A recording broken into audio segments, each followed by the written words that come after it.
do you know the people of hope? Do you know them?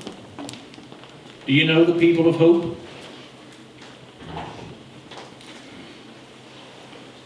Your silence tells me either you don't or you're being polite.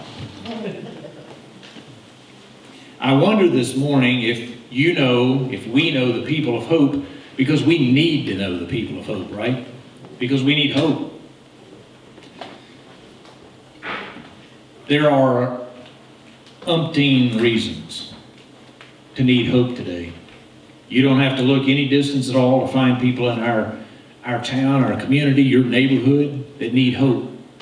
We are a people in desperate need of hope, and many, as we've been listening to prayer requests this morning, many need hope urgently. But we all need hope. And I wonder, as we prepare to finally leave 2020 and step into 2021, I wonder if we know the people of hope. More importantly, I wonder if we know the one who provides the hope to the people of hope. And I want to know if you truly consider yourself a person of hope. There are a lot of circumstances, not just now, but throughout history, where people might have said in their minds, I'm a person of hope.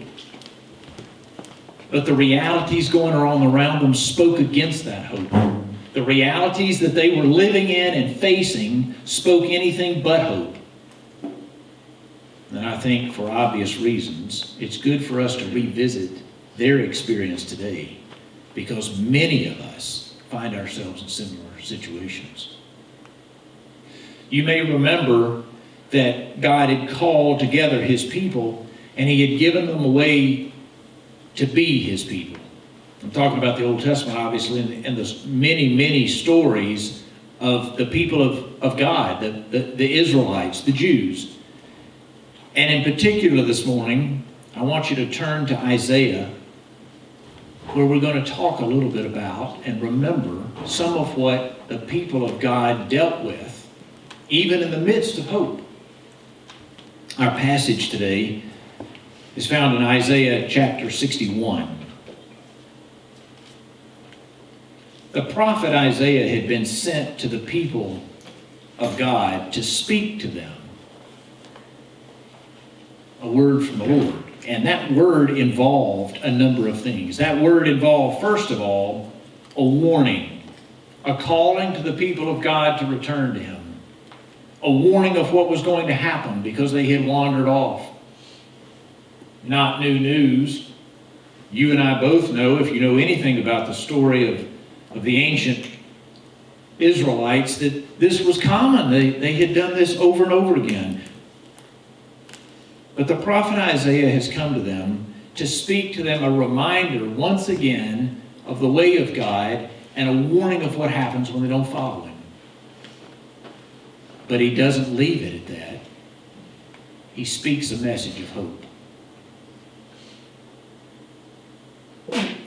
He says to the Israelites, the Spirit of the Sovereign Lord is on me, because the Lord has anointed me to proclaim good news to the poor. He has sent me to bind up the brokenhearted, to bandage them up, in other words. Not bind them as in tie them up, but bandage them.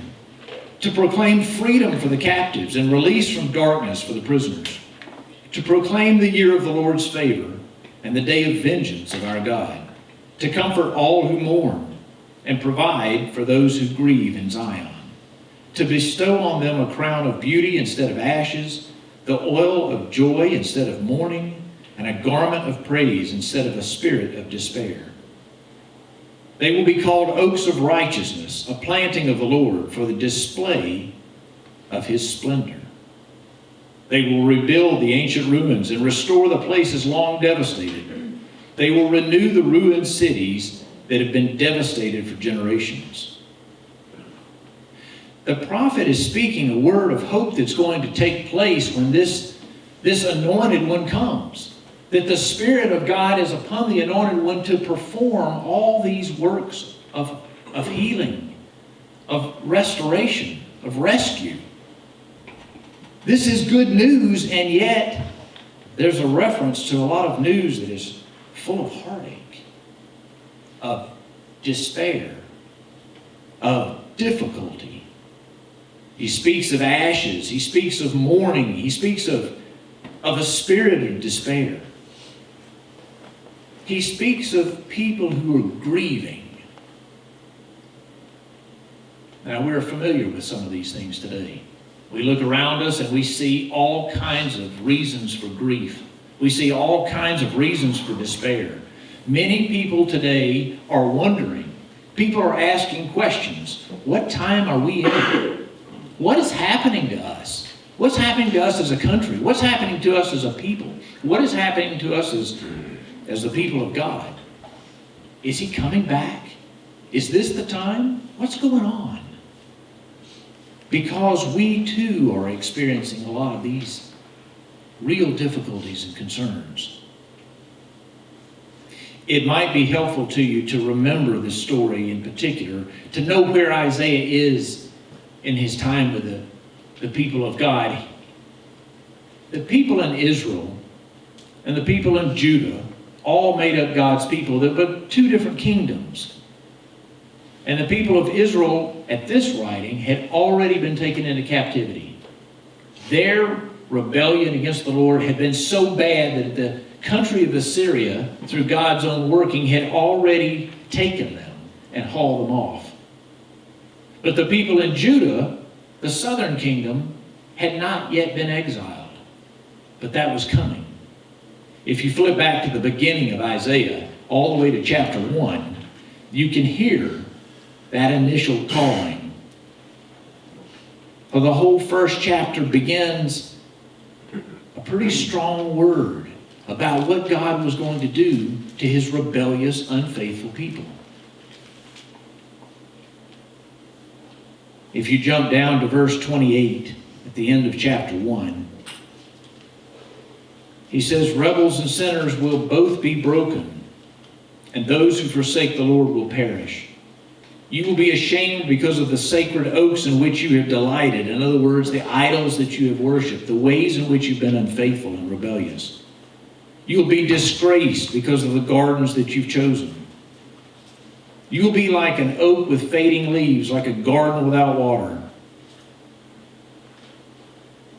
The mighty man will become tender, and his work a spark. Both will burn together with no one to quench the fire. This is a hard word to read. It's a hard word even today. And if you think about the same God who gave this prophecy then is the God we worship today. He's the same God who has expectations for his people. And yet he is a God of hope. We're left to reconcile where we fall in our relationship with this God. We're left to wonder if God's people of old, if the ones who were spoken of over and over and over in the Old Testament, struggled to remain faithful over and over, if they kept wandering over and over, if even with the Lord's hand upon them, they struggled to be who he called them to be, then what hope is there for us? Aren't we also the people of God? Don't we also have the same callings that they had? Don't we have the same expectations upon us? Is this not, in fact, the same God we worship that they worship? And God very clearly was unhappy with the rebelliousness of his people. And so we hear this word of warning, this word of punishment that is coming. And we wonder, if they couldn't do it, can we? What will keep us from suffering the same end that was prophesied here in this word? Well, we have to know the story, first of all. We have to understand what they were called to do and why, and we have to understand where we fit in the story. We also have to remember who our God is, and what our God was doing, and what he is still doing. You remember, because we've talked about it over and over and over, that God had called together his people to be faithful witnesses, to live in a certain way so that everyone else would come to know him, would find out who he is by the way in which his people relate to him and what it means to have this God as their God. To understand who this God is, he gave them instructions, but he also continued over and over, even in their rebellion, to tell them that he would be true and he would provide a way for them. So you hear such stark warning, and if you read the first 39 chapters of Isaiah, you'll get more and more and more of this. And it's tempting to think, how is this a God of hope? How is this a God of fairness? Why would we want to follow this God? And yet, if we're honest with ourselves, if we face what these folks did with what God had given them, and we look at ourselves today, do we not have reason to wonder why he gives us hope? Do we not have reason to look at ourselves, our society, our country, the things that are happening, and wonder how much of this we brought on ourselves because we've looked away, because we have tried to set ourselves up as they did, as a special people? Have we in fact not kept the way of the Lord? It's hard language. These are hard stories, and it's a harsh reality to face today. But I bring it up for a couple of reasons. To say that we're a people of hope without any recognition of the reality of who we are and whose we are would be a false sense of security. It would be a meaningless statement to say we're a people of hope if we don't have anything to hope for. If we're perfectly content with the way things are, or the other side of it, we think that this is just the way it's going to be. And I challenge you this morning to consider that statement. Do we look at the way things are and just sort of resign ourselves to the fact that this is the way it's going to be? Do we, as the people of God, look at the way things are, even in our country with all that's going on, and just kind of resign ourselves to the fact that this is the way it's going to be with people who are selfish, self-centered, broken, following in our own ways? Because if we have, then we're not actually people of hope. And if we are people of hope, then who is?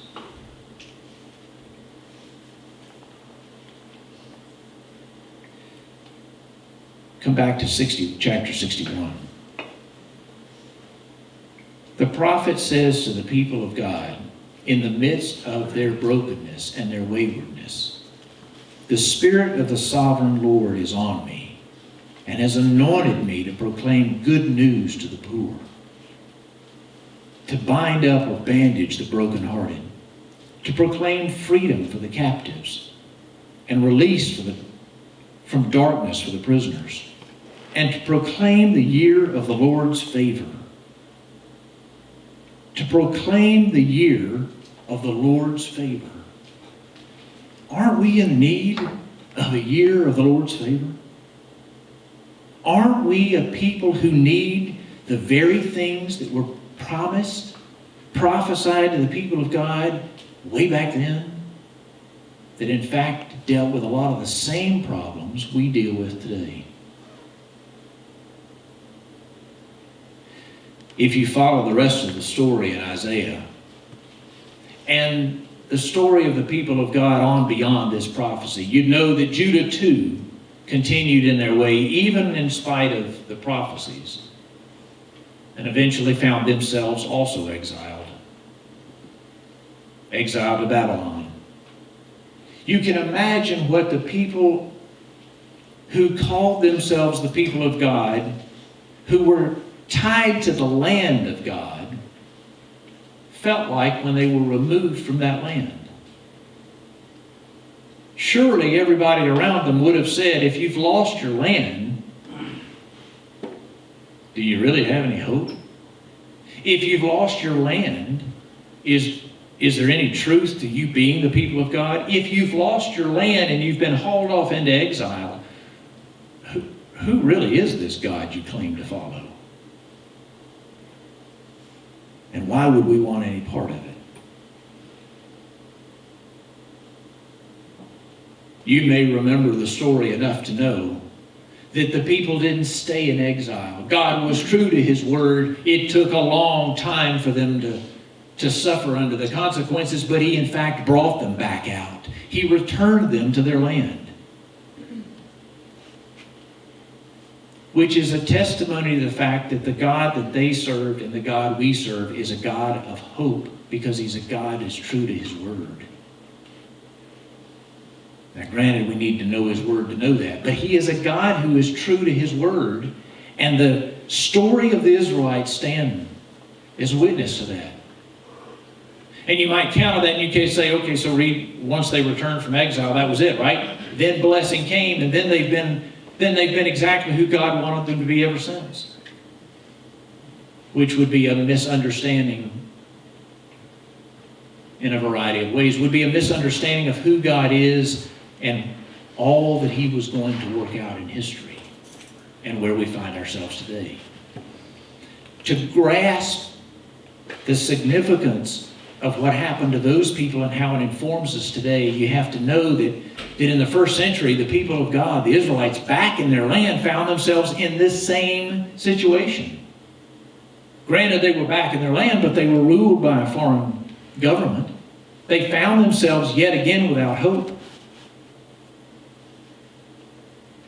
They had not, in fact, experienced the full blessing that they waited on from God. And into the midst of that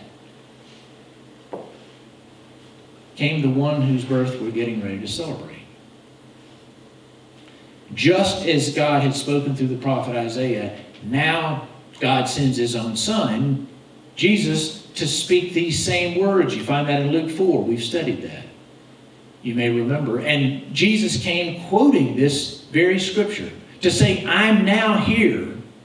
The Spirit of the Lord is upon me. And he told the people in his hometown that were hearing this scripture is in fact fulfilled today in your presence. In other words, God continued to uphold his word.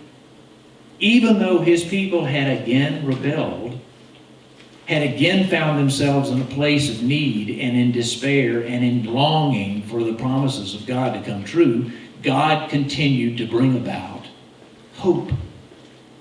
God continued to fulfill his promises to his people.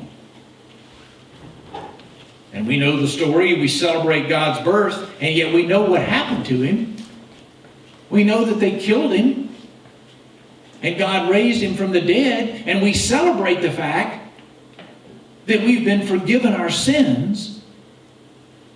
And yet, isn't there, if we really get real with each other today, isn't there a sense that we are still dealing with many of the problems that were dealt with in the first century and were dealt with way back in the 600 and 700 BC era when Isaiah was written?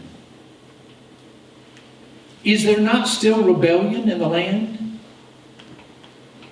Is there not still a waywardness with God's people? So what is it that we believe? What is it that we celebrate as Christians?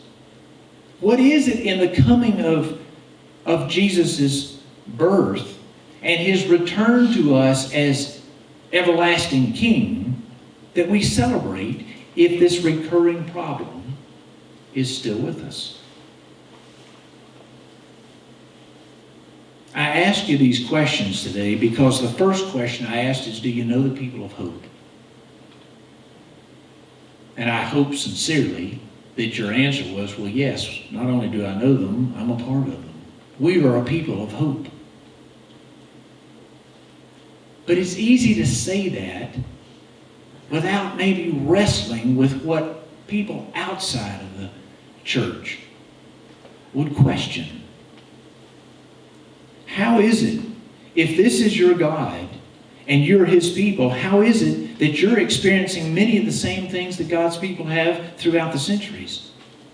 How much of a God of hope is He? If you're true to His promises, if you're true to His reason for hope, then what separates you from the rest of us? What truly do we celebrate, and why do we have integrity when we say to people, we are the people of hope? I'm pushing you to answer this question. I'm pushing you to examine these scriptures. I'm pushing you this morning because I think far too many times we, the people of God, we, the people of hope, go through the motions of celebrating Christmas just like everybody else. And I wonder truly how much reason we give others to believe there is a God of hope and He has a people of hope. Because if we look just like them, if we continue to experience the same problems and difficulties, then what hope do we have to speak of? Because we say we believe in the one who came and saved us from our sin, and yet we're living in the midst of all kinds of problems and difficulties. So what are we to do with that? How are we to answer real questions like that? I don't know if you've had conversations with people recently about this, but these are questions that are asked out there beyond us. These are real questions. Some are asked argumentatively. Some are asked almost as a pushback to say, I don't believe it, and you've got no way of proving it. Some are asking it because they are in despair and need hope, and are hoping against hope that we might actually have an answer. So when I ask, do you know the people of hope?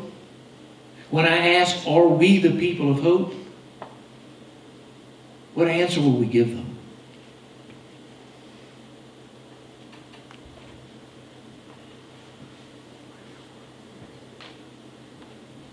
We are preparing to celebrate one of the greatest days in history. We are getting ready to celebrate one of the greatest events in history. We are getting ready to celebrate a day that has impacted people all over the world. And yet, can we answer intelligently, based on something more than just our wonderings or our thoughts or our nice sentiments, why we're the people of hope? Friends, I want to encourage you to think about something. This passage begins as prophecy hundreds and hundreds of years ago with the Spirit of the Sovereign Lord is on me, because the Lord has anointed me to proclaim good news. When Jesus came to meet among us, one of us, He said, the Spirit of the Lord is on me. He has anointed me to proclaim good news to the poor. And when He left, He gave us a challenge, a command, and a promise. He gave us a challenge to go out and make disciples, which is to say, to continue His work. He gave us a command to love each other. And you think, how in the world are we going to do that when they couldn't do that? Because the Spirit of the Lord is upon the prophet. And the Spirit of the Lord is upon the Son of God. And now, by His grace, the Spirit of the Lord is upon you and me. The Spirit of the Lord, the Spirit of this Lord, is upon you and me. And the Spirit has no limit. The Spirit empowers for a purpose, to bring about God's goodwill. So when we celebrate Christmas, we celebrate the incarnation. We celebrate the fact that God came as a person to save us. But we celebrate so much more because that event meant so much more. Because Jesus came to live among us and poured out His Spirit, you and I have this same challenge and privilege and promise. And I wonder today if there are other people who are the people of hope because we have taken what He's given us and believed in it. Do we believe we have the Spirit of God living in us? Really? This Spirit? Do we believe that if His Spirit lives in us, we can proclaim good news to the poor? We can bandage up the brokenhearted? We can proclaim freedom to the captives and release from darkness for the prisoners? Do we believe we can do that? Do you? I challenge you with that today because it's the word of the Lord and it's true. And I want our celebration to be full of hope, not based on sentiment, but based on reality. I want us to celebrate before anybody and everybody that God came as a man and lived and died so that His Spirit might live in us, that we all might continue His work. That means that in each community we live in, according to the Word,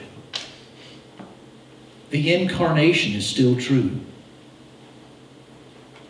And I wonder if we celebrate that. I wonder if we think of that. I wonder if the community you live in knows of the incarnation because they see the Spirit of God working through you to do these things in your neighborhood. Do we represent the workings of the Spirit of God through us in such a way that Jesus is celebrated?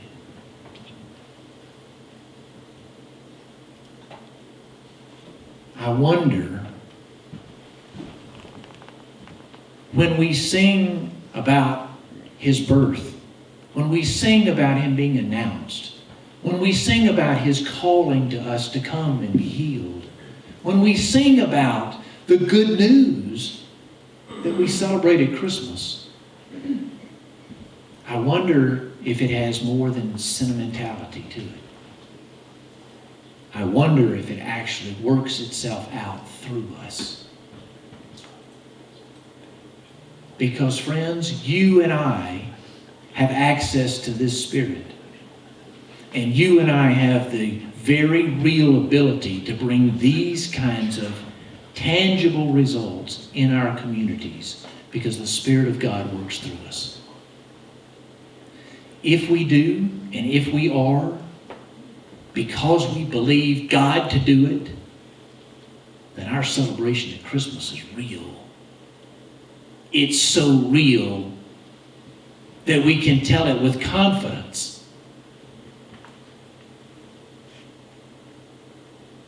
Are we telling it with confidence? Do we believe it with confidence?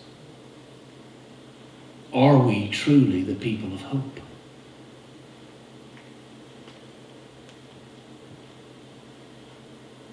The Lord wants us to be.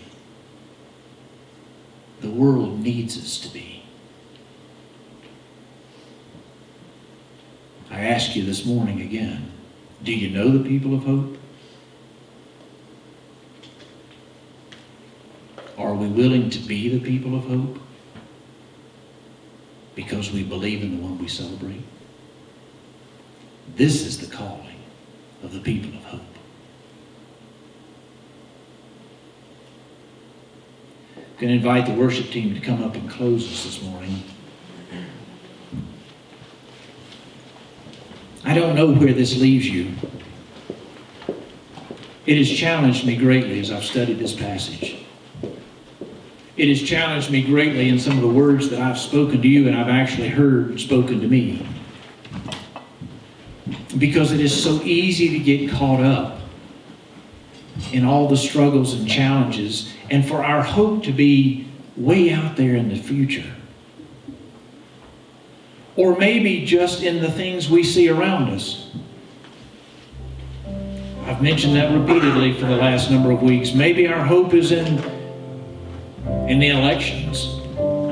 Maybe our hope is in a vaccine. Maybe our hope is in something we haven't even actually articulated. But I wonder, is our hope really in this risen Lord? Is our hope in the one who is coming back again, not to bring for the first time, but to see how his people are doing with what he's given us?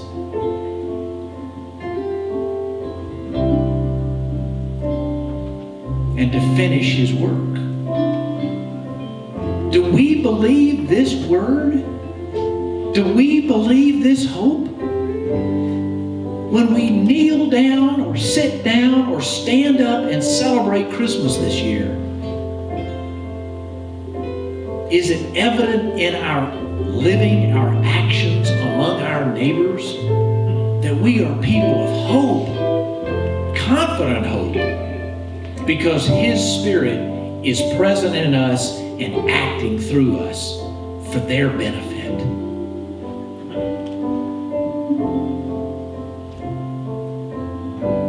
For those of you who've been hearing these messages now for a while, I totally understand if you're saying, Reed, this is the same message, man. You're preaching this over and over and over again. You come at it from different ways, but it's the same message. You'd be right. It's the same message. And this message is waiting on us to believe it. This message is waiting on you and me. Forget about others. This message is waiting on you and me to believe it to the point that we start living on it. That we start living by the Spirit of this message. That we live our lives as a demonstration that this is the Spirit who lives in us, and he's active and alive. And he's still bandaging up the brokenhearted. He's still sending forth light for those who can't find their way in this darkness. What would it look like in Rock Hill? What would it look like in York County if the people of God so believed this message, so got the hope of Christ in us, that we didn't have to say a word because they were witnessing the workings of the Spirit through us? Friends, this isn't a call for you to do something. That puts it back on us. Don't try to go out and make this happen. That's not what I'm speaking of this morning. What I'm speaking of is believing. Believing that he meant what he said and that it's true. And asking him to make this real in us. Saying, I'm willing to stake everything that I am.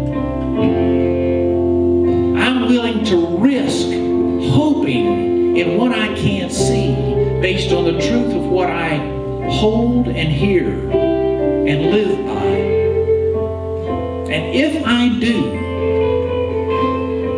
this God will work through us. And this message will be evident. This is what we're called to. And you can see the same thing I can see. You can look around and see the great need for this message to be evident. A people living a different way.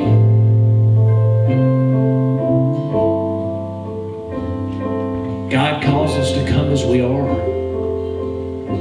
because He wants to pour His Spirit into us so we leave a different way and our life looks radically different. This is real and it's for now. As we sing this song, ask yourself the question, have I accepted this to this degree? Do I need to recommit to this? Do I, in preparation for the event of Christmas, need to renew all over again? Yes, Lord, I do believe that this is who you are. This is who we are. And this is what you're doing through us. Come do it through me. If you need to do that, then however you do it this morning, come as you are to the Lord and ask Him to do this in you. May the Spirit of God testify to the birth of the risen one in us.